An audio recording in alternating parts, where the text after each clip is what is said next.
ya anda el sonido. Bueno, buenas tardes, ¿cómo andan? ¿No quieren acercarse, que somos poquitos? Vengan. No cuesta nada, estamos en la escuela, allá atrás. Así hacemos algo más íntimo, ya que nos pusieron en este universo gigantesco. En vez de yo contarles a ustedes algo, en realidad me encantaría que me contaran qué vienen a hacer a escuchar un periodista en esta conferencia especializada de gente que sabe mucho de temas de tecnología. Y para empezar les debería contar que estoy acá porque siempre me convence Jodal de hacer algo que no quiero. Pero no, es fácil, contá tu historia con la tecnología. Lo cual es contar la historia de una usuaria común y corriente. Yo nunca estoy en ninguna categoría. Entre los periodistas soy un bicho raro, porque me consideran muy tecnológica. Entre los tecnológicas soy una usuaria común y corriente, porque no entiendo absolutamente nada de desarrollo y otras cosas. Pero bueno, simplemente lo que traté en estos minutos que vamos a compartir es de contar un poco mis recuerdos de cómo han sido los últimos años, cómo nos ha transformado la tecnología y el software a los periodistas, algunos más que a otros seguimos peleando, otros siguen peleando más que yo todavía porque no se quieren convertir, pero cómo nos ha cambiado en mínimas cosas y en cosas enormes. Y la verdad que la hipótesis de fondo, que yo creo que es válida para cualquier profesión, pero para el periodismo muchísimo, es que lo que ha hecho la tecnología y el software es cambiar nuestra forma de pensar. Básicamente cambió nuestra estructura mental de alguna manera y nos hace entonces comunicar de otra manera, aunque no siempre lo aceptemos. Entonces, para empezar con todo esto, tengo que ir un poco a eso que me pedía Nico que les contara, que es un poco mi historia. Yo como queda claro, no soy de una generación digital, pero tampoco soy de una generación absolutamente no digital. Estuve como en el medio, donde no había todavía cuando yo era chiquita computadoras en las casas, pero sí cuando estaba en facultad y cuando empecé a trabajar. Y en ese momento se dio esas grandes transformaciones en las redacciones que pasaron de ser las redacciones de las Olivettis y de las máquinas de escribir a las redacciones de las computadoras. Cuando pienso en mi historia en el periodismo, o mi historia en general de vida, es una historia de letras, básicamente marcada por las letras, por las historias, por los libros. Creo que esa es la razón por la que me convertí en periodista. Pero siempre hubo como una curiosidad por todo lo que en ese momento ni se llamaba tecnología. No sé, los videojuegos rudimentarios de nuestra adolescencia. Yo era una de las fanáticas. Las maquinitas que... para lo que me sirvió esta charla es para hacer memorias increíbles. En el liceo yo me acuerdo que tomé una clase de programación que no me acuerdo nada, salvo que decía GoTo. Y tampoco sé para qué servía, pero me encantaba el tecladito ese chiquito que era de goma, muy incómodo. O sea que realmente hasta que yo empecé mi carrera tuve muy poca contacto con el software y con la tecnología. Pero después fue como un camino vertiginoso. Cuando pienso entonces en mi historia como periodista, es esta historia de letras, ¿tá? Letras. Y después haciendo memoria, terminé dando como un círculo de letra y tecnología que ahora les voy a contar. ¿Cuáles son mis recuerdos de las primeras tecnologías? Yo era una adolescente común y corriente, súper promedio, con eso que les digo, jugaba algún videojuego, el del tenis ese horroroso, no me acuerdo si llegué a jugar alguno con cartucho antes de venir a facultad, tenía esa experiencia tonta con programación y escribía mucho a máquina, porque por alguna razón, cuando tenía 14, 15 años, convencí a mi madre de que un verano de esos muertos me mandara a estudiar mecanografía. Mi vieja dijo, mecanografía, pero fui. Y hasta el día de hoy no saben cómo le agradezco porque escribo a una velocidad brutal que para mi carrera es fundamental. Y en mi casa después me pusieron la gallina picotera porque el ruido que hago con los teclados es como si estuviera la Olivetti todavía.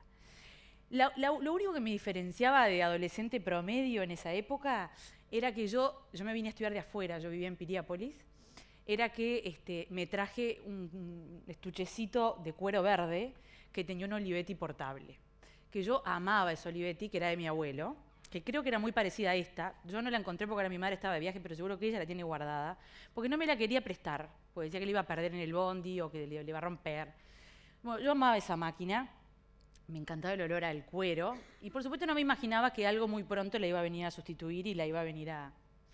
Pero en mi memoria quedó, y bueno, cuando estaba armando esta charla estuvo bueno recordar qué hacía. Y sobre todo recuerdo cuándo fue la última vez que la usé. Fue en primero de facultad. Me habían mandado a hacer una monografía, me acuerdo perfecto porque fue una pesadilla y además porque la tuve que escribir toda máquina, que era sobre el arte barroco en México. Por supuesto, no sé si se acuerdan, y yo no me acordaba hasta que lo empecé ahora a revivir. Primero se escribía en el papel, porque no podías borrar en la máquina. Y si borrabas quedaba muy mal y el profesor te sacaba puntos. O sea que escribías en el papel y después lo escribías en la máquina. Y en el medio tenías que cambiar la cinta. Me había olvidado que existía una cinta. Y de esto hace 20 años. Entonces, bueno, la escribía a mano y después la escribí en la máquina. Y la escribí durante toda una noche, porque era larga. Y por supuesto fue la noche anterior a la entrega. Y ahí empezó mi historia con los deadlines, que siempre ha sido igual la de los periodistas. Nunca podemos cerrar antes de tiempo. Siempre cerramos con el agua al cuello. Y ya con la máquina me pasaba eso. Al otro día entregué y me fui a otra clase, una clase de teoría de la comunicación. Y estaban hablando de la teoría de no me acuerdo qué, del Palo Alto, de California, una teoría clásica de la comunicación. Y yo estaba dormida, o sea, con los ojos abiertos, pero dormida. Y me acuerdo que en un momento me di cuenta que yo estaba moviendo las manos, como en un teclado imaginario, siguiendo lo que decía la profesora. O sea, había quedado zombie. Esa fue la última vez que yo utilicé la Olivetti, y después se la tuve que volver a mi madre, porque a los pocos días llegó mi padre de un viaje a Estados Unidos y me trajo mi primera computadora, que creo que era parecida a esta, porque tuve que reconstruir todo. Esta murió, me la tendría que haber guardado. Me acuerdo que era una Texas Instruments y era una notebook. Era como lo último de lo último. Yo a mi viejo lo había convencido de que eso me lo pedían en la facultad. O sea, no era que yo era una malcriada que quería una Texas. Y él, pobre, me lo compró, que le habría costado sus buenos dólares. Era un masacote grande y cuando intenté acordarme cómo era, no me acuerdo de nada, qué memoria tenía, qué disco duro, qué procesador. Es que nadie, no, ustedes sí, pero yo, usuaria promedio, no pensaba en todo eso. Yo tenía algo que escribía y podía borrar. Y bueno, por supuesto, lo que más recuerdo de eso era el DOS, que ahora es una pesadilla. Si yo le diera eso a mis alumnos ahora de facultad, me lo tiran por la cabeza, pero en ese momento era una maravilla, y el WordStar, que yo lo amaba. Lo amaba el WordStar, y después todos los sucesivos Word los seguía amando. ¿Tá? Hasta quiero el Note, que es una porquería. Eso es lo que recuerdo de la máquina, que me duró unos pocos años. Yo siempre fui después, rápidamente me convertí en una adicta de la tecnología. Por lo tanto, mi pobre padre, mientras que me mantuvo, tuvo que hacer rápida recambio. Después tuve una Compaq chiquitita, lo convencí que o me la compré yo con algún trabajo, una impresora portátil Epson. Yo trabajaba en 2 lados ya, entonces tenía que correr de un lado para el otro. Entonces, haciendo memoria, este es el Windows que yo recuerdo, aunque seguramente utilicé algún otro antes, pero este es el que más recuerdo. Y no lo traje, pero ahí ya existía la adicción a los juegos, porque yo con el Minesweeper me taraba. O sea, pasaba horas y lo dominaba, o sea, y seguía. Pero bueno, haciendo memoria, como yo trabajaba en 2 lados, trabajaba en una revista y en la radio, a la radio tenía que mandar las cosas. O sea que ya había internet en esa época, un internet muy lento, y a ver si se acuerdan de este sonido. Hay que esperarlo un ratito. Yo lo escuchaba todas las tardecitas y esperaba mi buena media hora para que esto me mandara. No sé si lo podemos parar, tenemos que cambiar. Pero esto me solucionaba la vida. Yo no tenía que tomarme un taxi e ir a la radio y darle a mi jefe, que en ese momento era el Pingo Herrera, toda la producción del programa del siguiente día. Y yo me sentía a la uno, nadie usaba esas cosas. Entonces, yo se la enseñé a usar a Pingo, bueno. Cuando me puse a recordar todo esto, me di cuenta de que ese fue el momento en que se dio este gran cambio. Las redacciones pre-PC, digamos. Hablo de PC había, pero no las usaban los periodistas. Obviamente habría servidores, nosotros escribíamos, yo no llegué a escribir a máquina en una redacción, pero escribían a máquina. Por lo tanto, el contacto que teníamos con nuestro producto era muy de costado. Nosotros producíamos, pero después el resto estaba en manos de alguien más, que armaba la página, que lo mandaba a imprenta. Si pudiera mostrarles cómo trabaja una redacción ahora, en un 95% dependemos de la tecnología. Y no hablo solamente de los sitios web, que es lo que me corresponde a mí. Hablo de todo. Nosotros armamos nuestras páginas de diario en InDesign o en algún programa similar. Todo es software hoy en día, ¿tá? A pesar de eso, los periodistas siguen porque yo no despotricando contra el software. ¿Y por qué me tengo que acostumbrar a una cosa nueva? ¿Y por qué tengo que? Lo que pasó en estos últimos 20 años fue un cambio realmente revolucionario. Fue muy complicado para los periodistas. Capaz que para otras carreras también, para nosotros particularmente, porque cambió la forma de hacer que esto lo habíamos hecho igual durante 80 años en un diario, por ejemplo. Siempre igual. Ahí cambiaron las computadoras y estas fueron las nuevas redacciones que hasta el día de hoy podemos ver. Pero entonces cuando yo empecé a recordar todo esto, decía, ¿cuál fue el drama? Porque en realidad pasamos de un teclado a otro teclado. Es más, la PC era más armatoste que la propia máquina de escribir. ¿Cuál era el drama? En realidad el drama es que nos empezó a cambiar la forma de pensar. ¿tá? No era solamente que podíamos borrar, porque incluso ya a esa altura existía alguna máquina de escribir que te permitía ir para atrás, creo, algunas de las eléctricas. Era que nosotros ya guardábamos las cosas, era que nos empezábamos a conectar entre nosotros. En los sistemas editoriales viejos de los diarios había como un messenger antiguo que vos ponías el login de la persona y te comunicabas. Era lo más peligroso del planeta, porque si estabas hablando mal de otro, a veces te equivocabas y le ponías el login del otro. Eso pasó más de una vez, y entonces le mandabas al que estabas criticando la maldad que estaba dirigida. Pero bueno, esto fue lo que pasó en menos de 10 años. ¿tá? No lo del Titanic, obviamente, pero estos fueron los grandes cambios que vivió el periodismo y que por eso son tan difíciles de deglutir para los propios periodistas. El usuario, el lector, lo vive de otra manera, porque no tiene por qué enterarse de cómo producimos nosotros las noticias. Lo que pasó, sobre todo los últimos 5, 8 años, es que todo lo que habíamos aprendido, a ser periodista de papel, a ser periodista de radio, a ser periodista de tele, confluyó en ser periodista y empezar a hacer nuevos formatos para que la gente nos lea ¿dónde? En la web. Y yo no considero la web un medio, sino un conglomerador de medios, digamos, de alguna manera, que lo que nos ha hecho es, no podemos contar las historias como siempre. La gente no está descifrando en la web de igual manera que descifraba en el papel. ¿tá?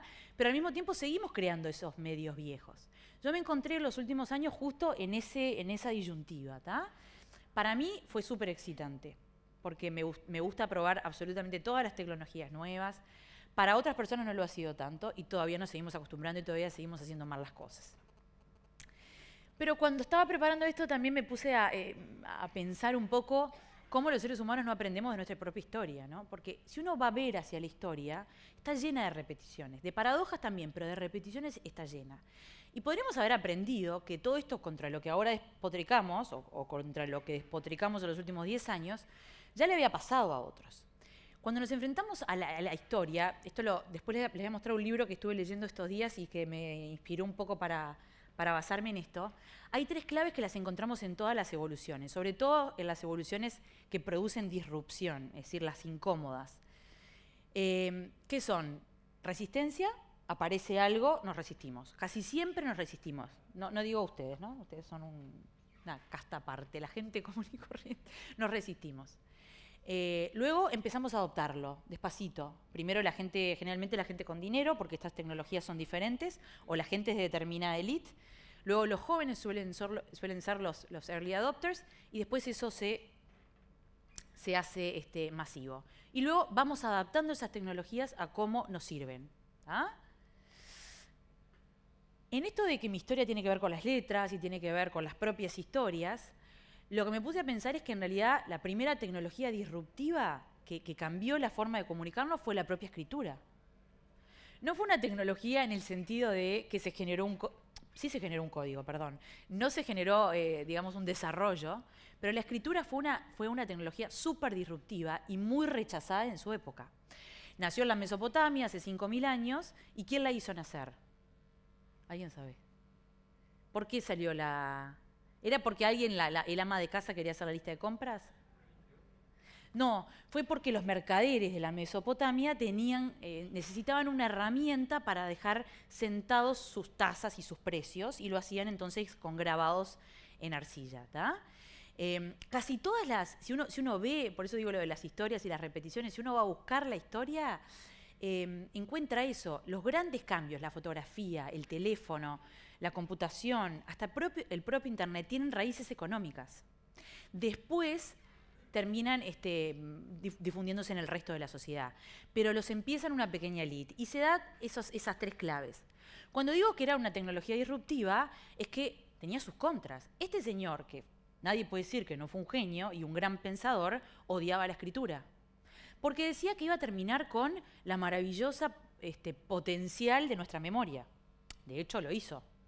O sea, no terminó con nuestra memoria, pero no tenemos que memorizar tantas cosas porque sabíamos que estaba en un libro. ¿Qué pasó después con Internet? Hay, a ver si está, en este libro, que era el que les decía que no lo terminé de leer, pero me dio varias puntas para esta charla. Está escrito por un periodista, Clive Owens, que es un muy buen periodista de tecnología de la revista Wired. Ha escrito para Wired, para New York Times y para otros medios. Lo que él dice, a diferencia de tanto negativista que anda por la vuelta de la tecnología, es que en realidad nos está haciendo más inteligentes, más vivos, que tiene sus problemas y que tiene sus potenciales riesgos, pero que en sí lo que está pasando es esto. Las herramientas tecnológicas se están acoplando con nuestra mente, están funcionando en tándem y están creando links que antes no existían. Por lo tanto, vamos a ser más inteligentes si sabemos cómo usarlas. En el medio nos podemos perder en 1000 caminos, ¿tá? El ejemplo que da es lo que pasó con los libros. Cuando los libros eran de una élite, entonces era muy fácil administrarlos. Estaba el señor en el monasterio con sus 20 libros que sabía que decían cada uno de los 20 libros. Cuando los libros empezaron a popularizarse, entonces, ¿cómo se manejaba ese saber colectivo tan enorme? Aparecieron las bibliotecas, pero las bibliotecas pronto fueron ineficientes, hasta que en el siglo XIX alguien generó un sistema de catálogo. Y ahí los bibliotecólogos se convirtieron en algo así como asesores, pero vos podías ir a buscar el libro directamente a través de un sistema de búsqueda rudimentario. ¿Qué pasó con los buscadores últimamente? Con Google y con todo lo demás. Se han convertido en las bibliotecas del pasado. ¿Ah?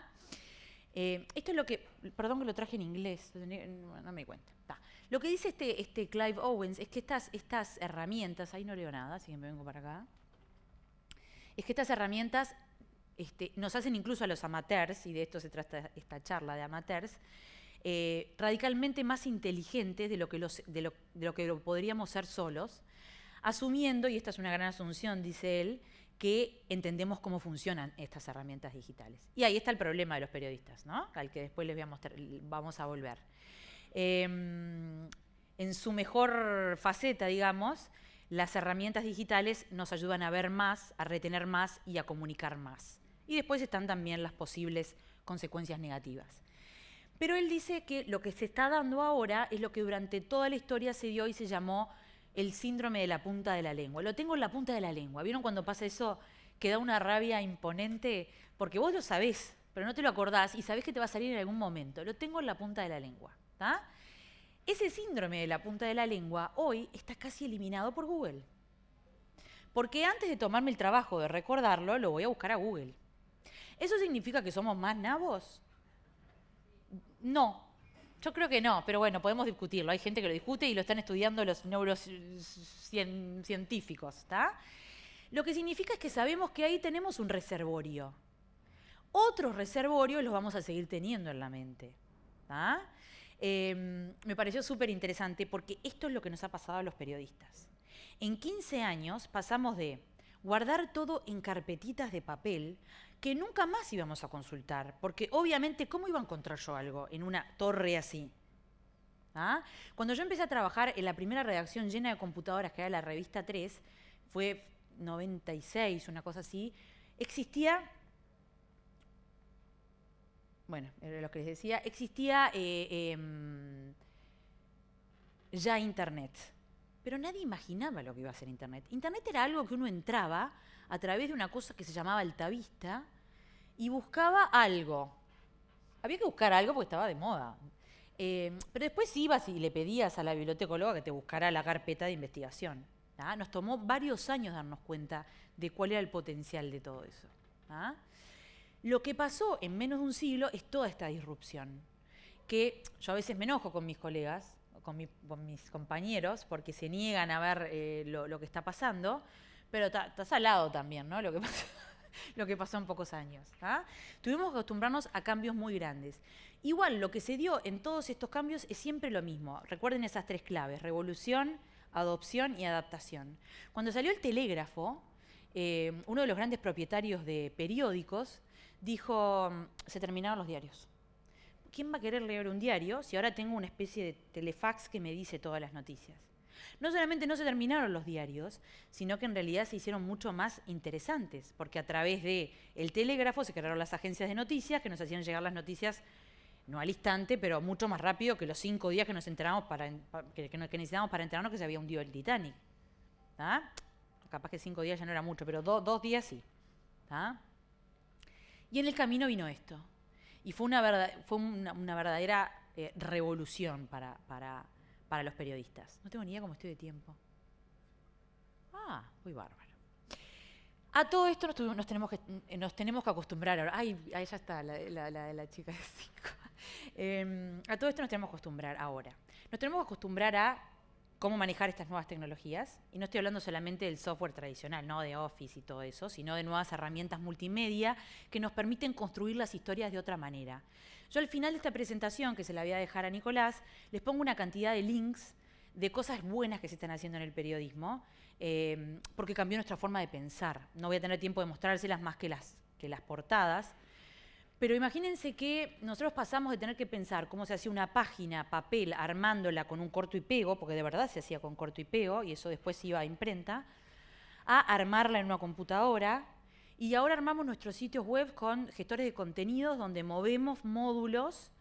Y entonces viene uno y me dice, ¿por qué no puedo hacer lo mismo que en el papel? Me dice, enojado. Bueno, porque esto es un código atrás que hay que programarlo. Bueno, yo me enojo también, pero logro entender por qué es tan difícil esta transición. Los usuarios de la información, los lectores, nuestra audiencia, ha evolucionado mucho más rápidamente que nosotros. ¿Ah? Porque ellos quieren consumir y nosotros no nos hemos acostumbrado del todo. Nosotros ahora tenemos que pensar hasta qué noticias van a los móviles. ¿Cuál es el mejor formato para que los lean en los móviles? ¿Tengo que poner título y copete, que es como la entradilla? ¿O tengo que poner una nota más corta? ¿Cómo hago todo lo multimedia? ¿Ah? Esas son preguntas que nos estamos haciendo ahora todos los días. ¿Ah?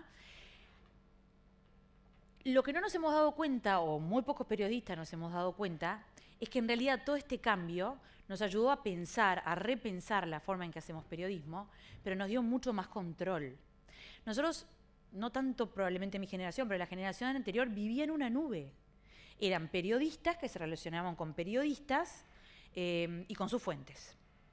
Muy pocas veces había algún tipo de contacto con el lector. Yo escribo, vos si querés leer. Cuando yo trabajé en papel, lo máximo que podía tener de feedback con un lector era porque me había escrito una carta. El que escribe una carta es por alguna de estas dos razones. Te va a matar porque algo hiciste mal, o realmente es un ser humano adorable que te va a felicitar y te ocurre cada 5 años. ¿Ah? Eso cambió radicalmente con los comentarios y las redes sociales. Eso cambió radicalmente cada vez que nos dan feedback. ¿Tá? Todas estas cosas que les muestro acá de nuevos formatos, líneas de tiempo, interactivos que incluyen video, sonido, animaciones. Esta es una pieza fabulosa que se generó ahora por el aniversario de Martin Luther King. Esta es del National Geographic, para el que le gustan los animales. Muestran cómo cambió nuestra programación cerebral, les diría yo. ¿Tá? Acuérdense que nosotros estábamos programados para escribir, para abajo, o para hacer un video, para el costadito. Y ahora todo esto está junto a un nuevo conglomerador de medios, porque yo me niego a decirle medio a Internet. Esto es algo que se hizo con bases de datos que muestra los lugares de violencia en Siria. Si después cliquean en esto pueden ver los ejemplos. Este es un trabajo demencial que hizo el New York Times con todos los cambios arquitectónicos que ha sufrido la ciudad en los últimos años. Todo esto que les mostré es del desarrollo, pero esto es del subdesarrollo, es nuestro. Interactivo simplemente para decir que dice Mujica. Eso es difícil porque todos los días tenemos que cambiar. Si nos ponemos sí, no. ¿Cuáles han sido los tiroteos en el año 2013? Estas son herramientas digitales a disposición de cualquiera. No estoy hablando ni siquiera de un programador. Nosotros tenemos programadores, pero hay cosas que el periodista tuvo que aprender a hacer solo. Un Google Map. Interactivos que nos muestran cómo se lava el dinero. Este es un interactivo que hizo el Washington Post, que está saladísimo, sobre dónde está el presupuesto negro de Estados Unidos, el que se destina al espionaje y demás. Este es tremendo especial que hizo La Tercera, ahora por el aniversario del golpe de Estado, que es una pequeña obra de arte, si pueden verla. Para cerrar, y para que ya me van a alargar el 0 minuto, el cambio que se generó en los últimos años en los medios de comunicación es impresionante y básicamente tiene que ver con la tecnología y con el software. Les diría que casi exclusivamente. La segunda pata tiene que ver con un derivado de eso, y es que estamos aprendiendo a pensar de una manera diferente. Creo que lo que nos falta darnos cuenta es que todo esto nos dio muchísimo más control. Si lo manejáramos bien, sería como este joystick para mi hijo de 9 años, que lo hace de goma. Nos falta llegar a eso, pero creo que estamos en el camino. Bueno, gracias por el tiempo.